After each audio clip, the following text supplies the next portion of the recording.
Hi, Assalamualaikum warahmatullahi wabarakatuh. My name is Nur Bazli bin Muhammad Sazaduddin and I'm from ED249. My name is Nur Ainan Salwani binti Ahiruddin and I'm from ED249 6C. My name is Nur Hidayati Amira binti C Azmi and I'm from ED249 6C. My name is Ahmad Umar Abu Bakar bin Zulkarnain and I am from ED249 6C. My name is Muhammad Bismi Hazi and you guys can call me Bismi and I'm from ED249 6C.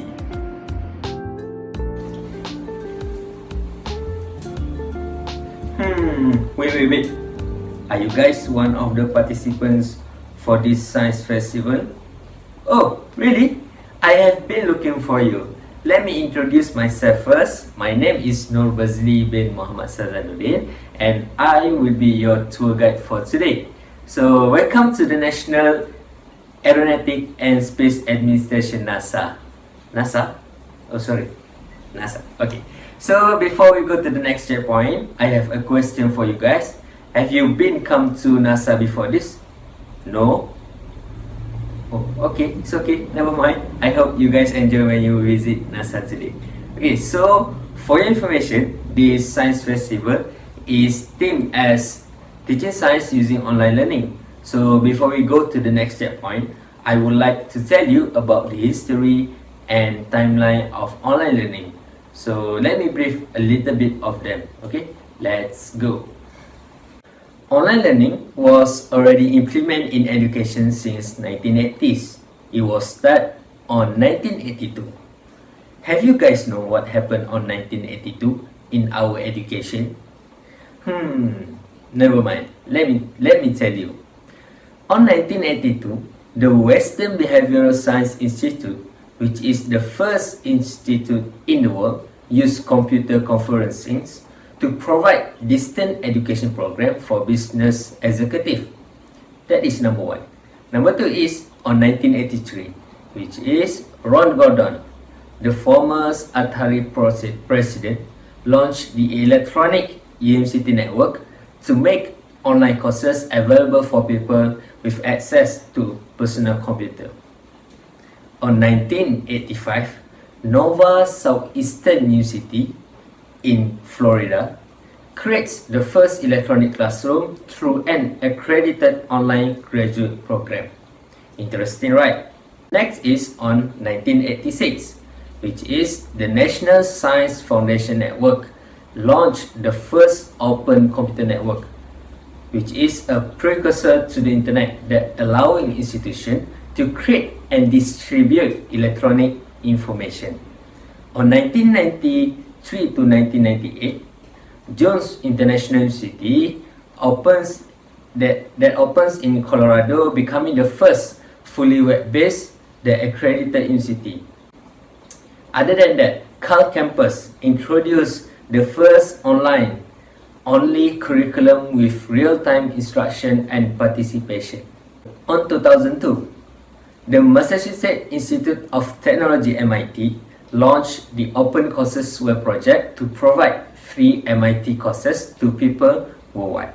On 2012, Massive Open Online Courses, which is MOOCs, a free online courses becoming available through Udacity and enables learners to take classes asynchronously at their own pace. And the last one is on 2020, which is when the COVID-19 pandemic forces nearly every college and university in the whole world to switch to online learning rather than hold classes in person. I think that's all from me about the history and timeline of online learning. So I will pass to the next tour guide to continue his part, and we will meet again at the end of this science festival. Okay, so bye for now. Bye-bye. Hello and good evening everyone. My name is Ahmad Umar Abu Bakar bin Zulkarnain and I'm here to talk about the online learning. So what is online learning? By the definition, online learning is the acquisition of knowledge which took place over the use of technologies in media over the internet. So any education or any teaching and learning that use this concept of using technologies and medias over the internet can be considered as online learning. So There are many types of online learning, but I will share with you guys only 3 types of online learning. So as you can see below, there are blended learning, distance learning, and M-learning. These are the types of online learning. So as you can see, there are blended learning, distance learning, and M-learning. Okay, what is blended learning? Blended learning is the combination of the use of online information and medias with the combination of the traditional classroom methods. So students receive or acquire online materials, but with the combination of teaching and learning using the traditional methods. Okay, now moving on to the distance learning. What is distance learning?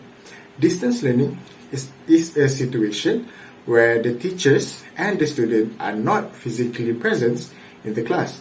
So that is meant by distance, right?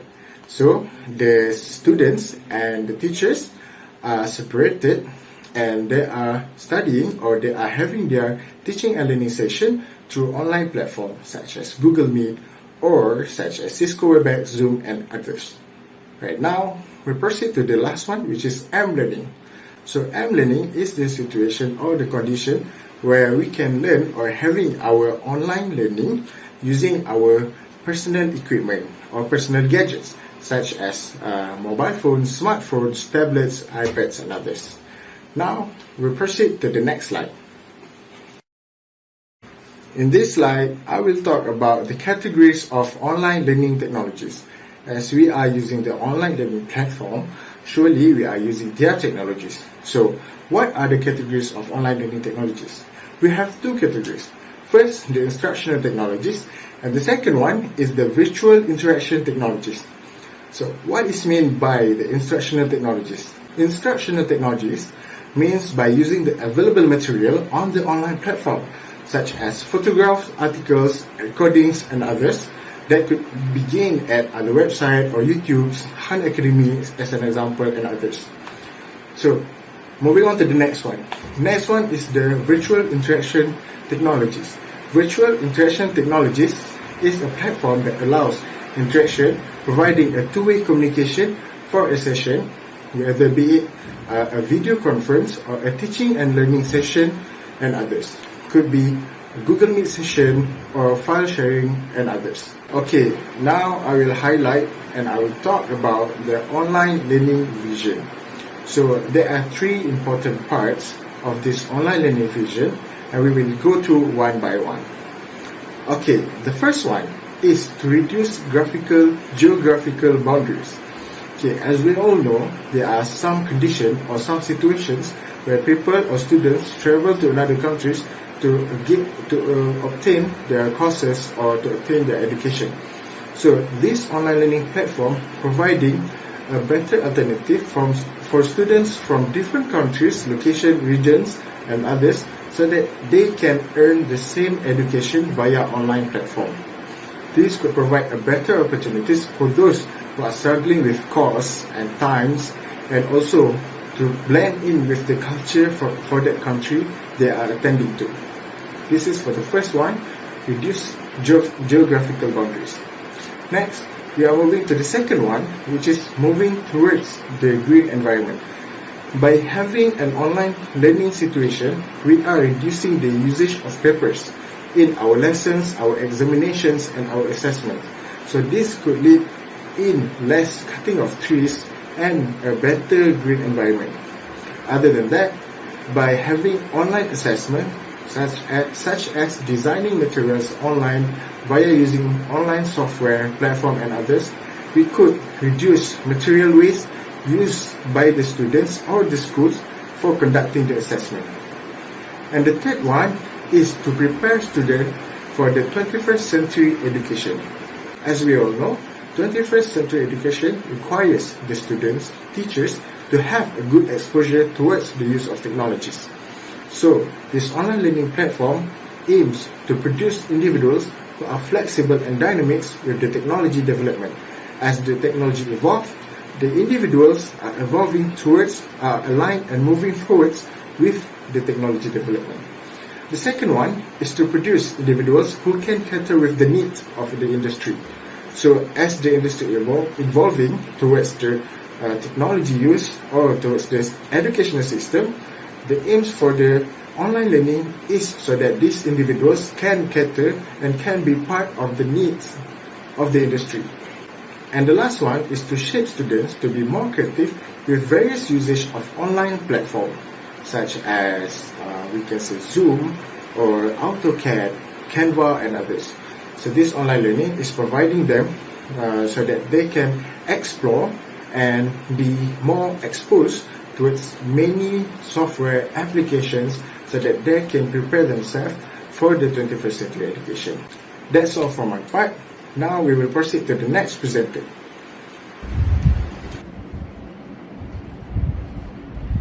Hi guys, so I'm Bismi. I will presenting now.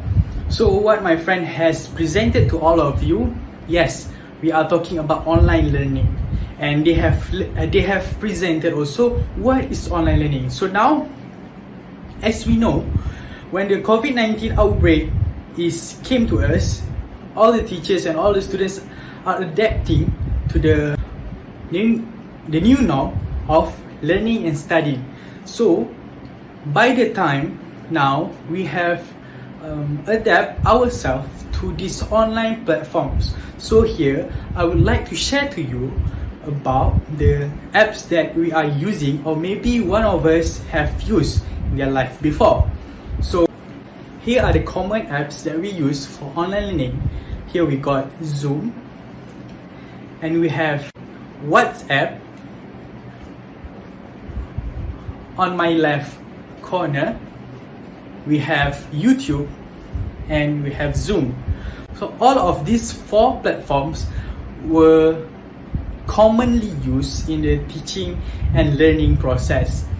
So now I would like to share with all of you the apps that we have found to help teachers to teach in their classes. So here we have the first app, which is called Physics Calculator. So in this physics calculator, we have many functions and many type of calculators that they have. So one of the calculators that they have is derivative calculators, density calculators, and so much calculator that related to the physics. So Bill Bryson once said, physics is really nothing more than a search for ultimate simplicity, but so far all we have is a kind of messiness. So the second app, we have 4D interactive anatomy. So what is 4D interactive anatomy do? So it help you as a student or a user to navigate and learn from a real photographic anatomy on any screen. So we could have in our mobile phone, our laptop, our PCs, our tablets. So it is convenient for us to use it. Next, we will move on to iCell app. So for iCell app, I have a video for you guys. Let's watch it. The iCell app allows you to get a really nice first-hand look at different types of cells. You can see here that you can choose between an animal, a bacteria, or a plant cell. I'm going to go ahead and tap on bacteria, and this is kind of what it will look like. The nice thing about this in itself doesn't seem like it really gets you a lot of information, but you can actually zoom in as close as you want and tap on the different parts of the cell. So you can tap on it and then you get a nice definition. The other thing that I think is a neat example of this is look at the text. You can see that you can put the text in basic, in intermediate, or advanced. The reason I like this is because it makes this app very usable for multiple age groups and multiple understanding levels. So as you go through, you can twist it and turn it however you want, and then tap on whatever structure you want to see. So if you want to look at the flagella, you can learn all about the different flagella. Once you're done looking at the bacteria, you can also look at plant cells in the same way. And again, you can zoom in, tap on the structure and get the definition in however complex you are able to understand it. You can also tap Show Cell Wall, and you can see that it then makes it harder to see through it, but it demonstrates the cell even more realistically. So it's a great app, a great free app to use with a variety of ages. So, for all the apps that we have presented to you, I think this is the list of apps that teachers and students can use in their learning process. So I will pass this presentation to next presenter.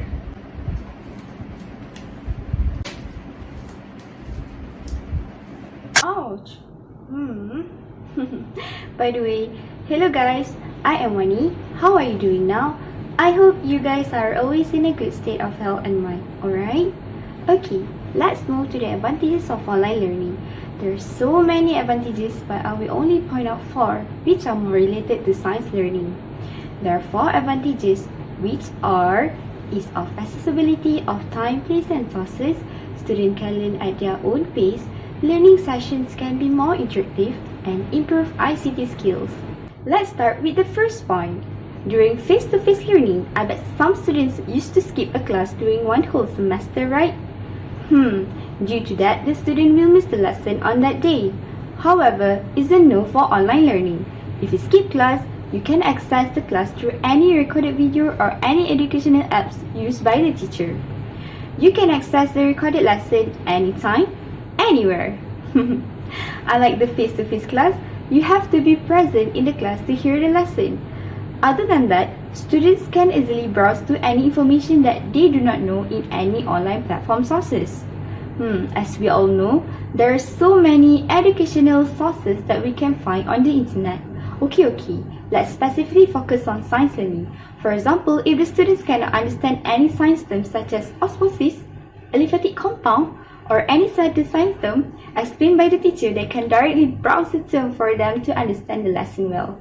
Different students have different kinds of adaptation to understand, so sometimes if the teacher already explained the lesson and the term, they still do not understand.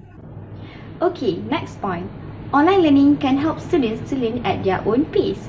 The pressure to keep up with other students in a face-to-face environment is removed. Wow! Like I said just now, different students have different kinds of adaptation.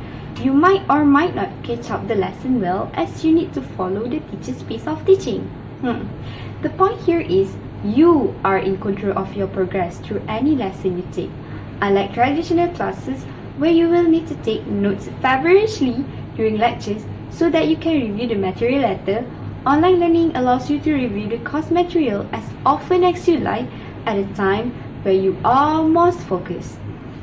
Discussion and lectures will be in the form of video or podcast, which can be watched, paused, and reviewed as many as you need it so that you can make sure you are following along. Let's move to the next point. Online learning can be more interesting. I think if you heard the word online learning, you can already imagine the fun, right? It's because we are using online platforms to go through the learning session. Nowadays, there are a lot of interactive online educational tools such as Padlet, quizzes, and more. Specifically in science teaching and learning, most teachers use videos to explain theories and concepts. Plus, science is not only about theories, right? It's also about exploration. Example of exploration is through lab simulation. Through online learning, we can do virtual lab and we can do trial and error of exploring the lab activities without wasting cost of materials and substances. Alright, the last advantages is online learning can improve ICT skills, not only for students but for teachers too. For students, online learning will not only help you to achieve your educational goals but also help you to gain new skills that will be beneficial when embarking on a future career. Having good ICT skills will give you a +1 point during a job interview. For teachers, they can learn how to use educational technology teaching aids as they need to prepare for upcoming demand in education. Online learning helps them to improve and gain more ICT skills. We never know, maybe in the future our education will be 100% online learning, right? But online learning does not just about advantages. there are some disadvantages too for online learning. So I'll pass to my next member. Do you think it only has advantages? Nope. One of the past research by Wisanti in 2021, which is about the difficulties and challenges of science online learning during the COVID-19 pandemic. The finding of this research revealed that students and teachers face so many difficulties. Despite all the advantages, now I'm going to share with you guys the disadvantages of teaching science using online learning. The transition from traditional class into the virtual class gives teacher, students and parents new challenge for a new teaching and learning process. Here is some of the disadvantages. The major problem of teaching science using online learning is internet connectivity. As we all know, millions of people are experiencing technical difficulties because of the high usage rate of online learning system. They might face audio, video, or connection issues. The Filipinos frustrated with an internet infrastructure that's outdated, unreliable, and comically slow. Bulok ang inyong internet at signal. Internet connection is either unstable or the current data plan is not enough to cover the online learning needs. Teachers also are trying to manage the bad internet connection during the class lesson. Next is a lack of practice-based learning. This is because online learning is often theory-based and lack of practice. Refer to facts theories and reasoning. In contrast, practical knowledge is based on hands-on experience. Considering that online learning in this COVID-19 pandemic is unexpected, the teachers and students cannot prepare it well. There is no laboratory, and this is the biggest disadvantages for the student, which is they unable to see many key concepts in action. Okay, next is lack of motivation. The new format for the classes has left them lacking the motivation that may affect their academic performance. The student might lack focus due to the many distractions in an average household. Just will not give you quiet. Okay, let's say their study zone is in the kitchen or living room, so they cannot focus very well on the class. Moreover, the inconsistency of a schedule from teacher to teacher can make it difficult to keep track of what is assigned. Some teachers may use Google Meet, some teachers may use Zoom, and each often has a different way of organizing their Google Classroom, which may lead to confusion among the students. So, the student will feel unmotivated to study because they will feel stressed. And the last one is more screen time. Online learning sadly contributes to the amount of time in front of screens. Excessive screen time can lead to all sorts of physical problems like poor posture or age. While using computer or mobile device, we tend to sit in this posture, which will lead to a back pain. We also might face eye problems. Besides, it can also be a personal issue to students who are struggle to focus on screen, especially since the internet can distract students with social media and entertainment just a click away from the learning materials. Yet right now, screens are the only safe way for many young people to learn or socialize.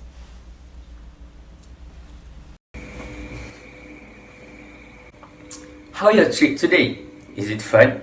I hope you guys get some knowledge from this science festival. So, before we end our science festival, let me recap what we have learned today. First one, we already know about the history and timeline of online learning that starts from 1982 until 2020. What happened in 2020? I still remember? Yeah, that's correct. On 2020, the COVID-19 pandemic caused everyone to switch to online learning rather than hold classes in person. Okay, second one. Uma shared about what is online learning and vision of online learning. So I hope you guys still remember what Uma said before this. Okay. And the third one, Bismi share about the best education apps or software that we can use in online learning, during online learning, such as we have iSell app, MC Plus, Khan Academic, and so on. So don't forget to use it, okay? And last but not least, the advantages and disadvantages of online learning that already covered by Wani and Hidayati. So I think that's all from us. We hope you guys enjoy our science festival today. Thank you for your cooperation and bye-bye. Okay, bye-bye. Hey, wait. I forgot something. Please scan QR code after this to redeem your gift. Okay, so that's all from us. Bye-bye.